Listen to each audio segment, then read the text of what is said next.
Ngayon guys, so dito lang tayo nagpapawis sa loob. Kasi sa loob ng shop. Para magpawisan tayo. So guys, tatakbo lang tayo. Ganito lang tayo guys, pag umaga. Para ito pa, pawisan. Kasi umuulan eh.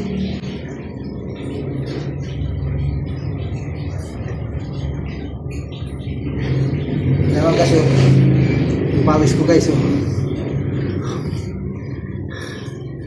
Dito na sa loob guys. So exercise tayo.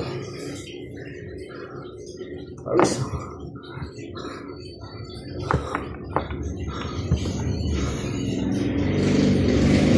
Okay, pag so guys, dito tayo pinapawisan.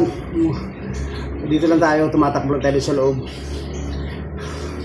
So guys, pag hindi kayo makatakbo sa labas guys, dito lang kayo sa pwede nyo gawin sa loob para pagpawisan kayo. Ganito lang. Yan lang guys. So yan lang. Ayun guys, so good morning. Ang pawis guys oh. Grabe. See guys, bukas